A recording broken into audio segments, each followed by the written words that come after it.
then we have to ask ourselves the question, so what is energy? I mean, I've been acting like we all know what energy is, but do we? I mean, energy, it's kind of an abstract word. What does it actually mean? Well, let's go to physics for the answer to that question, because it's very bracing and simple. Energy is the capacity to do work. So if you have more energy, you have more capacity. They're interchangeable concepts. That's wonderful news. Why?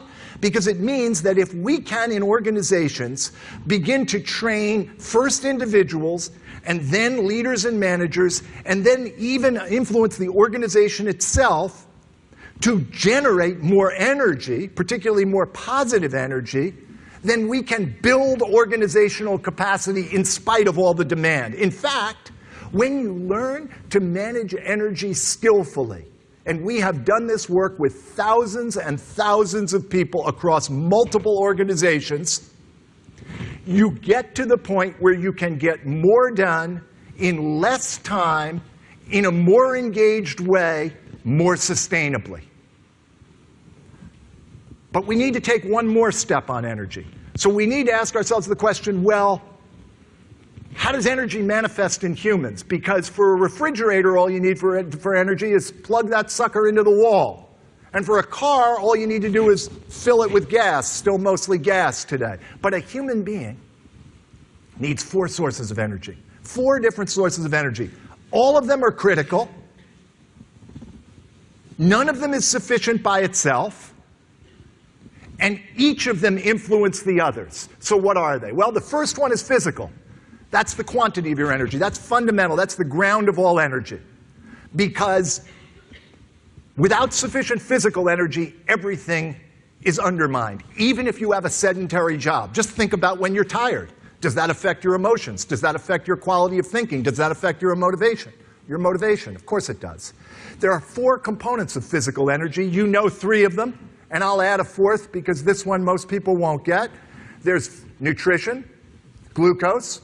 Those of you who had a sticky bun during the break know what kind of energy that is. You're losing it right now after a nice blast of it when you ate that food.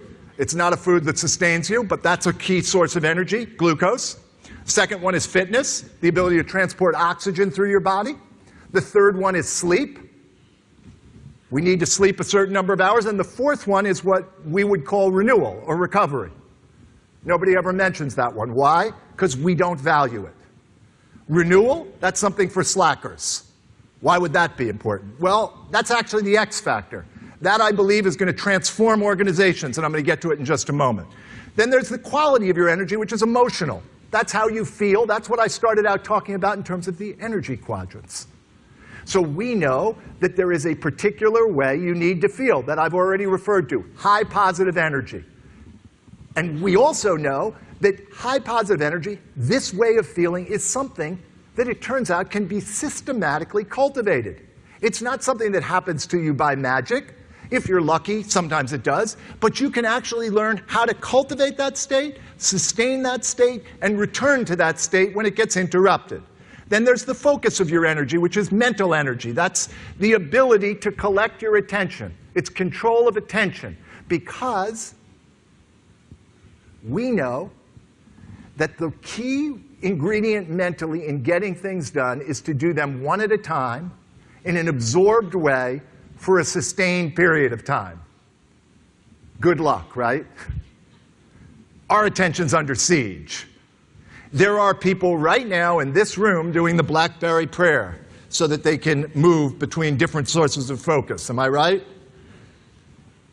So focus of energy is critical. And then the energy of the human spirit. That's the energy derived quite simply from serving a purpose larger than yourself. Why is that such a powerful source of energy? Because when something really matters to you, do you bring more energy to it? Of course you do. I've been doing this work for 12 years. I had a first career as a journalist. I was good at it. I thought that was a reason to keep doing it. Unfortunately, I thought that for a very long time. But I didn't love it. I didn't feel it was making, in my case, a huge difference. I've been doing this for 12 years, and I can honestly say to you that I have never woken up one morning not feeling excited to get to work. Why? Because I feel I'm serving a purpose larger than myself. I feel like I've got a shot in this 1 hour at influencing a number of important lives for the better. Wow, what a source of energy. So those are the 4 sources of energy. If you've got them all, you're firing on all cylinders. How are you doing? If you've got full reservoirs of those 4 sources of energy, you're ready to rock. Let's take a look at how you're doing. We call this the